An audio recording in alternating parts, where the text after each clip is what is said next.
Assalamualaikum warahmatullahi wabarakatuh. Saya Firda Esa Nabila, kelas R7E, NPM 2017-21500-336 dari mata kuliah Pragmatik. Simak baik-baik video ini ya teman-teman. Sebagai salah satu cabang ilmu bahasa yang berkaitan langsung dengan peristiwa komunikasi, maka pragmatik tidak dapat dipisahkan dari situasi tutur.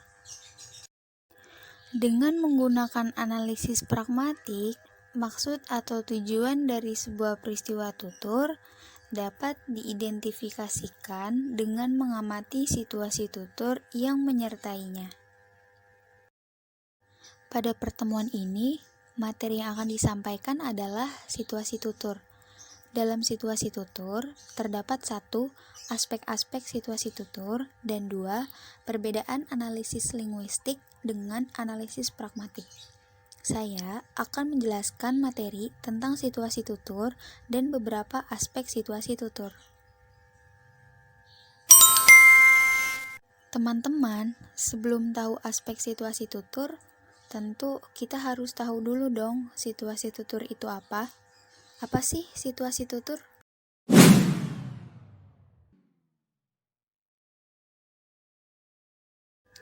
Situasi tutur menurut para ahli. Delhaims, dalam Makair tahun 1995, halaman 62 menyatakan, seorang pakar sosiolinguistik terkenal menyatakan dalam suatu peristiwa tutur harus memenuhi 8 komponen yang bila huruf-huruf pertamanya dirangkaikan menjadi akronim speaking. Rustono tahun 1996, halaman 26 menyatakan bahwa situasi tutur adalah situasi yang melahirkan tuturan. Jadi, situasi tutur adalah situasi yang melahirkan tuturan. Maksudnya, keadaan yang melahirkan adanya suatu pembicaraan atau ucapan. Di dalam komunikasi, tidak ada tuturan tanpa situasi tutur. Maksudnya, tidak ada pembicaraan yang dilontarkan tanpa adanya suatu kejadian. Pernyataan ini dapat dikatakan bahwa tutur merupakan akibat, sedangkan situasi tutur merupakan sebab. Contoh, Lili tidak naik kelas karena malas belajar. Pada contoh tersebut, tidak naik kelas merupakan akibat, sedangkan malas belajar merupakan sebab. Lili malas belajar yang mengakibatkan dia tidak naik kelas. Sebuah peristiwa tutur dapat terjadi karena adanya peristiwa tutur tersebut. Situasi tutur sangat penting dalam kajian pragmatik, karena dengan adanya situasi tutur, maksud dari sebuah tuturan dapat diidentifikasikan dan dipahami oleh lawan tuturnya. Sebuah tuturan dapat pula digunakan dengan tujuan untuk menyampaikan beberapa maksud atau sebaliknya. Pada kenyataannya, terjadi bermacam-macam maksud dapat diekspresi dengan sebuah tuturan, atau sebaliknya, bermacam-macam tuturan dapat mengungkapkan sebuah maksud. Leach tahun 1983 mengemukakan aspek-aspek yang terkait dalam situasi tutur, yaitu 1. Penutur dan lawan tutur. 2. Konteks pertuturan. 3. Tujuan pertuturan. 4. Tindak tutur atau tindakan dalam pragmatik. Dan 5. Tuturan sebagai produk tindak verbal. Di sini saya akan menjelaskan 2 poin dari aspek-aspek situasi tutur tersebut. 1. Penutur dan lawan tutur. Penutur adalah orang yang bertutur atau orang yang berbicara. Lawan tutur adalah orang yang menjadi sasaran.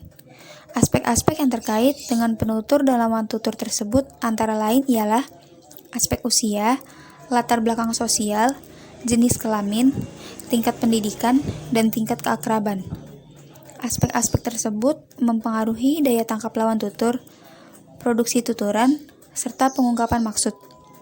Penutur dan lawan tutur tersebut dapat saling memahami maksud tuturan apabila keduanya mengetahui aspek-aspek tersebut.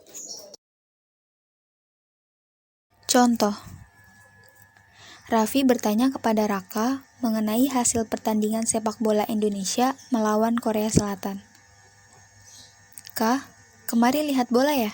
Gimana, Indonesia menang gak? Wah, kacau Vi, Indonesia kalah 0-1 sama Korea Selatan. Raffi dalam tuturan tersebut berlaku sebagai penutur, sedangkan Raka sebagai orang yang diajak bicara atau sasaran. Raka sebagai lawan tutur yang mendengarkan tuturan Raffi.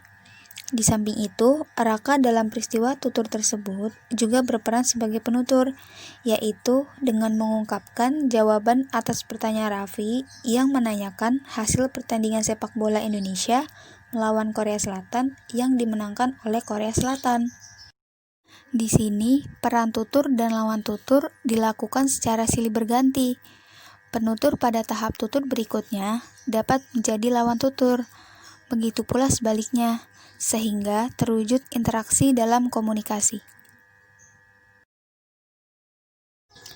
2. Konteks pertuturan. Konteks pertuturan adalah konteks yang menyertai teks lain, yakni bahasa tulis, bahasa lisan, dan nirkata, atau situasi lingkungan yang memungkinkan peserta pertuturan untuk dapat berinteraksi dan yang membuat ujaran mereka dapat dipahami. Konteks yang berupa bagian ekspresi yang dapat mendukung kejelasan maksud disebut dengan konteks. Yang berupa situasi yang berhubungan dengan suatu kejadian disebut konteks. Contoh konteks pertuturan bahasa tulis. Ketika Anda berada di sebuah supermarket, lalu melihat tulisan lantai basah. Jika orang yang membaca adalah karyawan tempat supermarket tersebut, mungkin tidak akan menginjak lantai itu. Situasinya akan berbeda jika yang membaca selain karyawan supermarket tersebut atau pengunjung. Pengunjung mungkin saja akan tetap menginjak lantai itu, padahal memasang tulisan itu agar diketahui oleh publik sebagai bentuk larangan. Contoh konteks pertuturan bahasa lisan. Hai Zara, mau kemana nih? Kok sendirian aja? Rizal, mau kuliah? Hehe. Biasanya juga sendirian kok, agak malu. Konteks yang ditampilkan dalam peristiwa tutur yang terjadi antara Zara dan Rizal tersebut adalah mereka bertemu saat menunggu angkutan umum.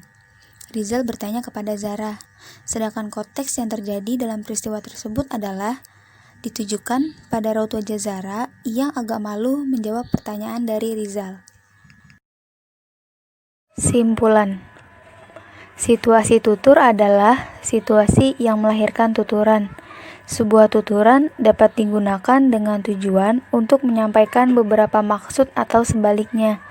Hal tersebut dipengaruhi oleh situasi yang melingkupi tuturan tersebut. Terdapat aspek-aspek pada situasi tuturan, di antaranya yaitu 1. Penutur lawan tutur, 2. Konteks pertuturan, 3. Tujuan pertuturan, 4. Tindak tutur atau tindakan dalam pragmatik, dan 5. Tuturan sebagai produk tindak verbal. Pada pembahasan ini ada 2 aspek, yakni penutur lawan tutur dan konteks pertuturan.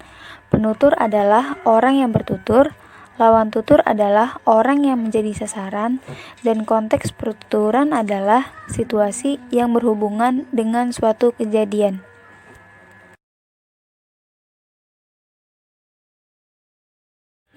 Baik, itulah materi yang dapat saya jelaskan mengenai situasi tutur dan aspek-aspek situasi tutur dalam pragmatik. Terima kasih sudah menyaksikan. Mohon maaf bila ada kesalahan dan semoga materi yang dapat saya jelaskan bermanfaat untuk kita. Wassalamualaikum warahmatullahi wabarakatuh.